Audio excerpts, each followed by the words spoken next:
Make Sense is a show that engages business thinkers and doers across a broad range of topics, all to help you become more informed and empowered. Wealth, employment, entrepreneurship, taxes, interest rates, and financial freedom all take place in a unique environment called the economy. It's the ocean for the fish and the galaxy for the planets. But why does it receive so much attention? What's so important to pay attention to? Make Sense is the place where we bring the conversations to the forefront. Joining us today to help us understand the basics of our economy and provide insights on how we can make our pockets and businesses better off is Hubert Edwards. Hubert is an accomplished veteran and consultant in the business field. His diverse background ranges from senior roles in public accounting, central banking, commercial banking, and consulting. He continues to be a notable voice on business affairs and a mover and shaker at the Bahamas Chamber of Commerce.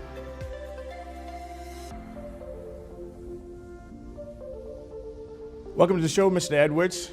Just a few questions that we wanted to get started with. From your vantage point, how would you describe the unique features of the Bahamian economy?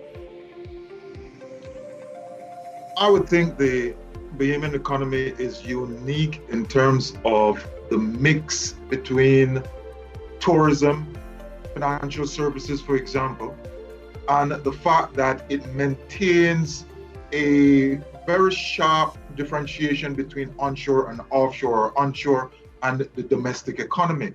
If you look around the region, not many economies within the Caribbean and within smaller states have that type of uniqueness. So I think in a very, very fundamental way, it displays a lot of similarities, but in that regard, because it's so sharp, especially because of the interplay with the peg and the Bahamas dollar being pegged to the United States dollar, that creates, I think, a sufficient uniqueness to make it stand out from other jurisdictions. So in many ways, we do have some similarities, but again, as an archipelago, we do have some uniqueness as well.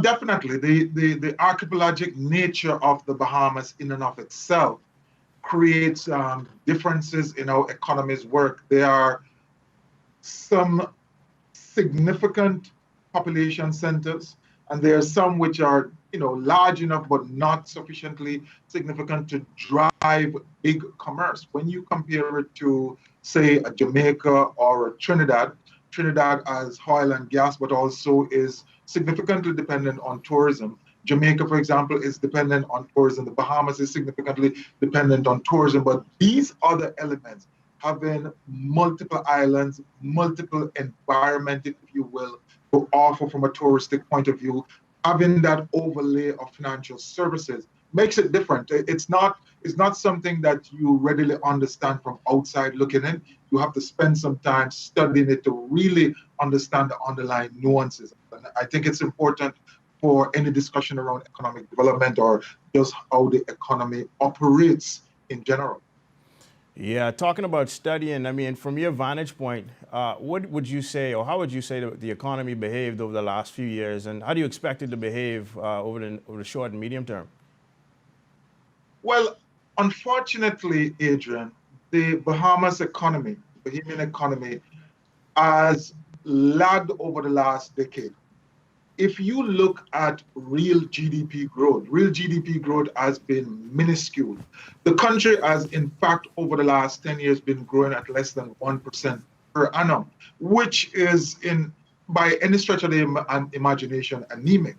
And as a result of, I would say, certain structural issues, certain fundamental things which need to be fixed, the ease of doing business, the cost of energy, the productivity within the country, problems or tensions and adverse pressure from the public sector.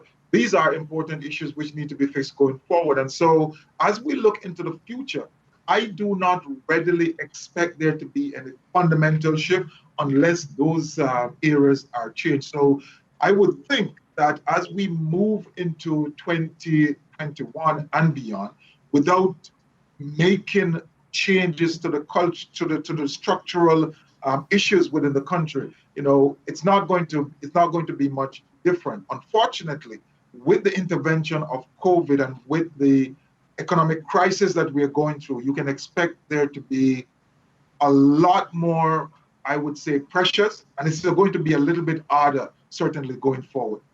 Great, great. I mean, and obviously a lot of information packed in that statement. If I'm kind of a layman and I want to just measure the economy, what would I be looking for? In standard terms, in conventional terms, you're looking at your GDP. What is the total output of goods and services over usually a 1-year horizon? You can go beyond that, but usually it's measured over a 1-year horizon. We would have seen where the Bahamas in recent time would have had an economy measured by GDP, which is ranging somewhere between 9 billion and 12 billion. The 12 billion emerging right after that adjustment and the addition of VAT and kind of a more precise measurement of the service size of the industry. So GDP, the measurement is usually looking at the total output of goods and services. That's pretty much where you want to look at it. From a more, I would say, subjective point of view, you would want to really consider maybe the standard of living, misery index, how well persons are surviving, because even though there may be growth in GDP, that growth could be so concentrated that it becomes deceptive. If you use GDP per capita, for example, as a measurement for what the individual may be facing, that could be very, very, very deceptive, because there could be the fact that there's some individuals who are way, way below the poverty line, and you have some individuals who are way outside what the normal statistics is saying to you. And so while we can do the measurement in dollar value, and that is what is standard, I always think that there are some subjective issues which need to be brought into play to really understand what is happening on the ground within the economy. Right. Speaking about on the ground, I mean, there are basically two factors that we would consider very, very important, right? One would be the individual that has a job or looking for employment, and the business. How would, in your words, you describe those GDP figures, and what does that mean for a business? If I'm an entrepreneur, what does GDP mean to me? And then likewise, if I'm an individual, what does GDP mean for me in terms of employment indicators? Well, the GDP is an important measure, regardless of the fact that it has, as like all statistics, like all economic measure, there's noise involved in that. But it's an important measure because it's a benchmark which gives you an insight into whether or not the country is growing. So it will tell you whether, based on last year, we're making improvements. If you look at the projections that usually come about during the time of the budget, it says, we expect to grow by 2%. That is important for an entrepreneur. That is important for an individual. If you are on the unemployment line, then certainly you want to know that with robust growth being projected, the possibility of you being employed is going to be increased. As an employer, as an investor, the possibility of you finding new opportunities, you expanding your business, you taking on new projects is always going to be indicative in what information comes out from the GDP. Now, I mentioned earlier the whole idea of measuring via GDP, and this is where I think many times it's important to understand exactly what you are dealing with. Real GDP versus GDP measured in current terms. What I mean by that, let me use a very quick example, Adrian. Let's assume that for our purpose, we have an economy which only sells candy. And every year it sells 100 candies for $1 each. The GDP is going to be $100, yeah? Right. Let's assume that next year we sell only 75 candies, yeah? But this time the government imposed a tax of 50 cents on each of those candies. The total output for the year in this second instance is going to be $113. Now, when you look at GDP through that lens, you would say, well, the country is expanding. The truth is, in the first year, you made 100 candies. In the second year, you made 75. In real GDP terms, GDP has reduced by 25%. So when an investor, when an entrepreneur, when a business person goes to look at this measure, they must be careful not to only look at it in current terms, but also understand the real GDP terms, because the impact of inflation, the impact of taxation can overstate or can give you the impression that you are beyond where you're supposed to be.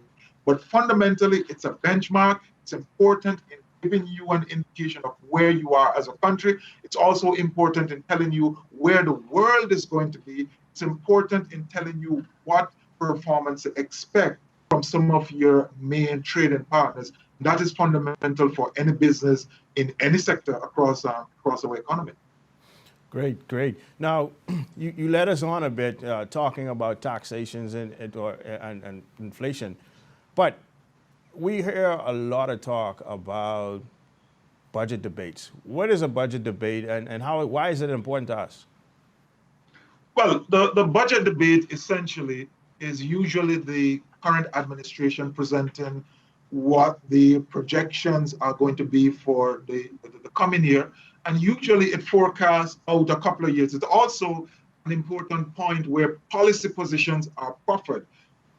It's important because it lays, if you will, a canvas against which growth and development is expected to happen, or it lays a canvas in which the economic business of the country is going to be transacted. So you hear about new taxes, you hear about potential increases, reduction of taxes, concessions which may be available to businesses. The government lays out its priorities during that budget debate. And of course, the opposition then comes along and challenges some of that. And the whole idea should be, in an ideal world, that challenge then helps to refine the policy positions which are there. This don't usually happen. So a lot of times, the administration simply just ignore the opposition and vice versa.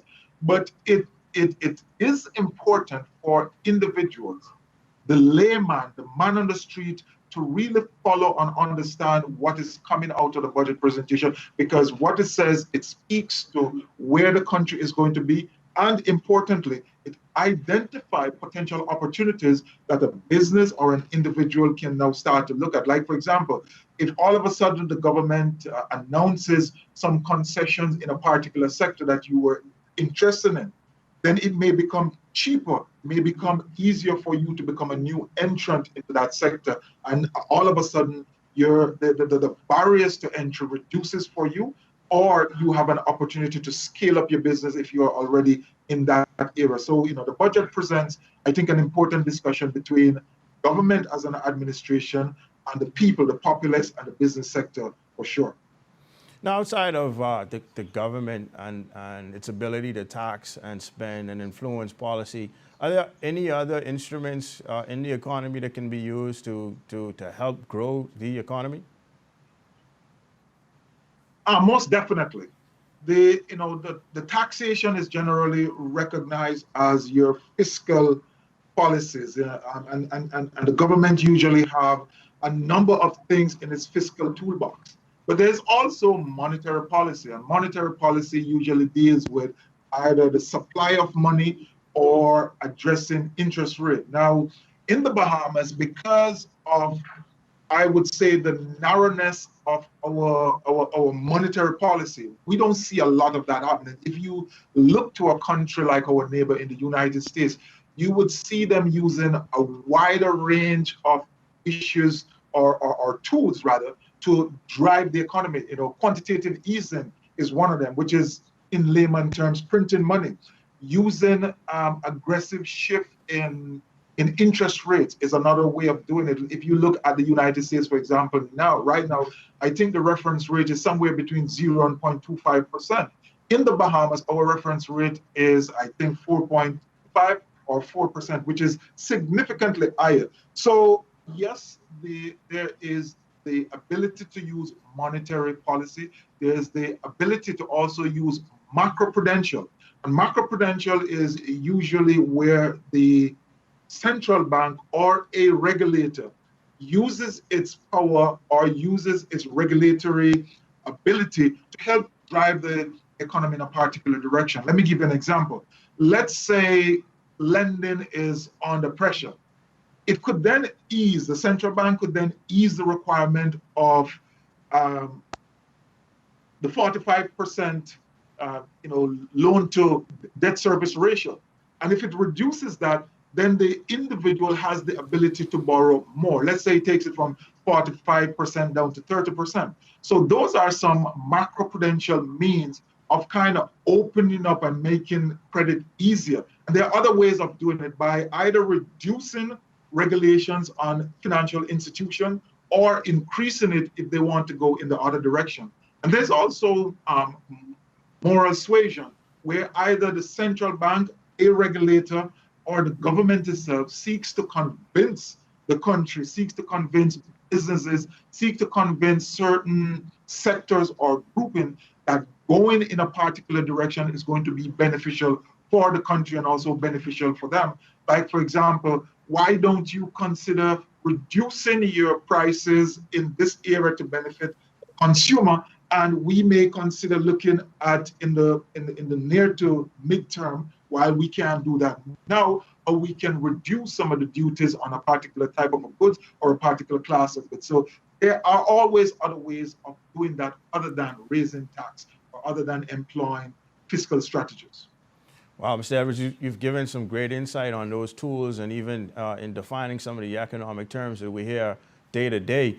But I have to ask you, right now we're going through a once in 100-year pandemic. I mean, what's your view that the COVID-19 pandemic may have on our economy? It's interesting that you say we're going through a once in 100 years. Maybe up to now, but the way things have been shaping up, Adrian, you and I are fully aware that some of these once in 100 years are now coming around every 5 years or so. But we cross our fingers that that may not be so going forward.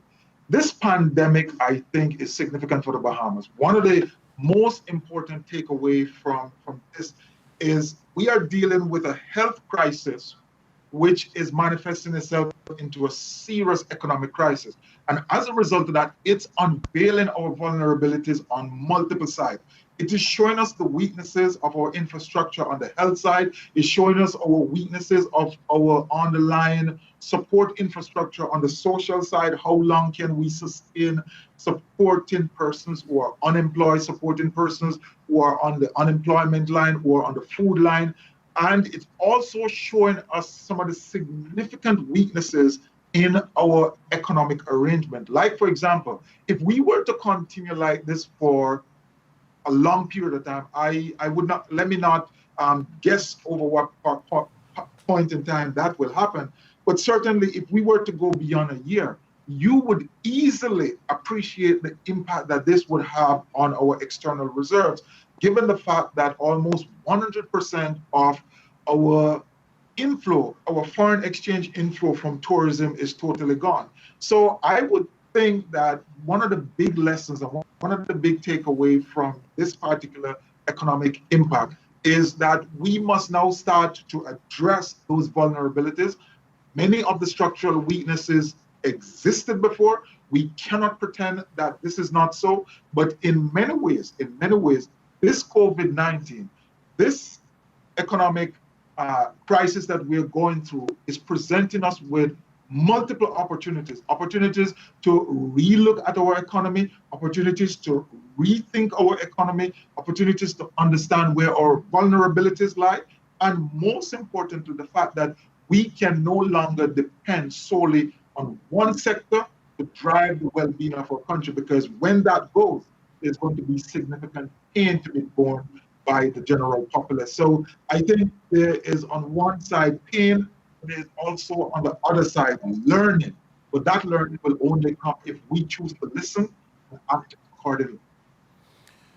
So Edwards, this is a great points again. I mean, for a lot of us, pain and learning has come all too soon.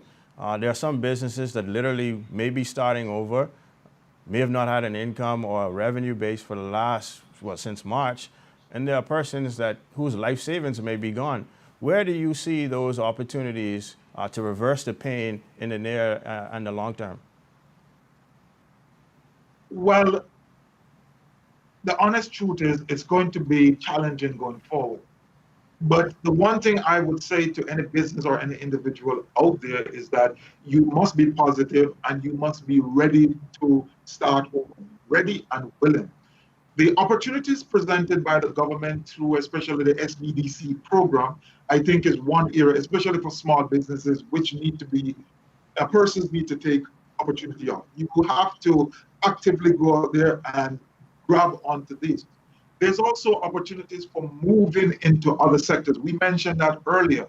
Food security has emerged as one of the biggest topic for discussion, not only here in the Bahamas, right across the region and around the world. Areas where it can benefit the Bahamas. The Bahamas buys, I think, somewhere close to maybe $1 billion in imports, maybe around food and stuff.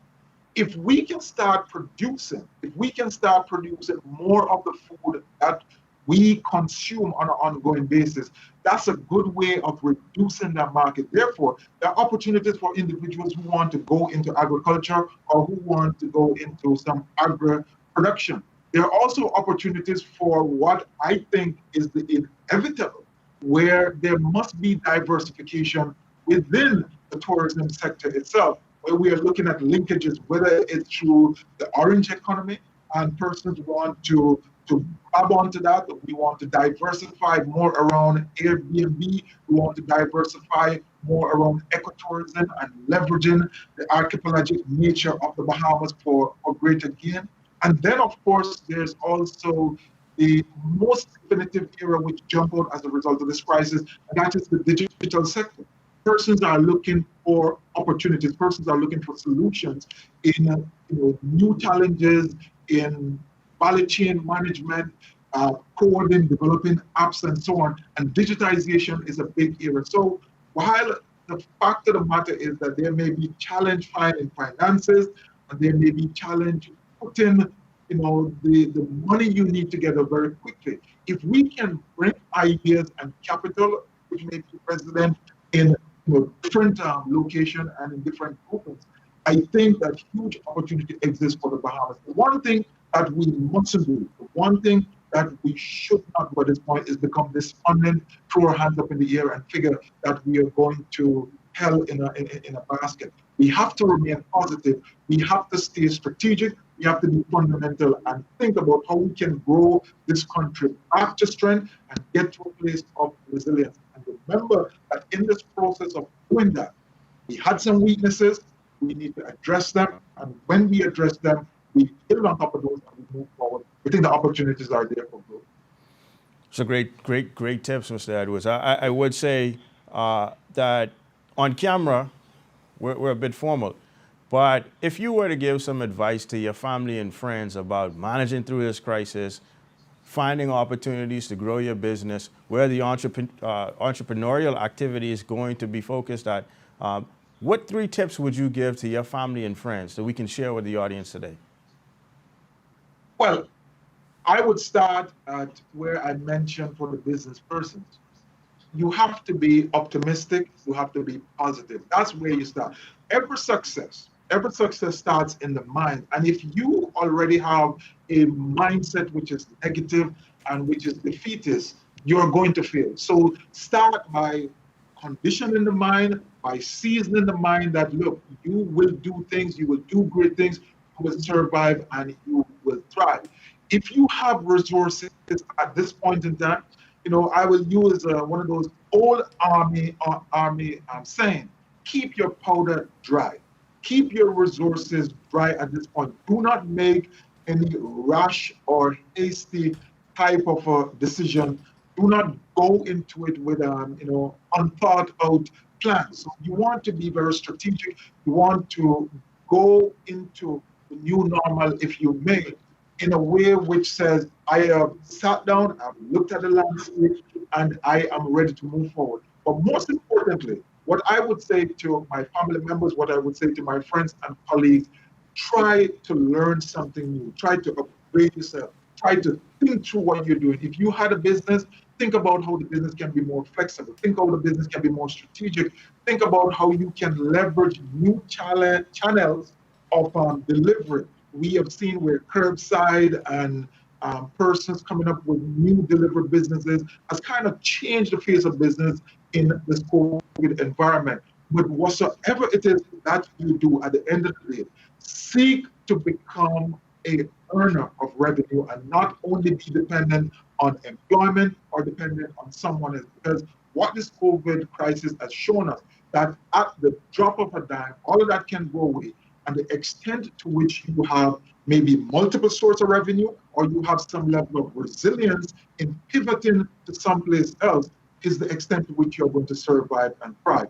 Bottom line, stay positive, plan, be strategic, and never give up. Stay true to your goals and make sure that you're always working towards finding something new. And if that fails, try something again. If that fails, try again.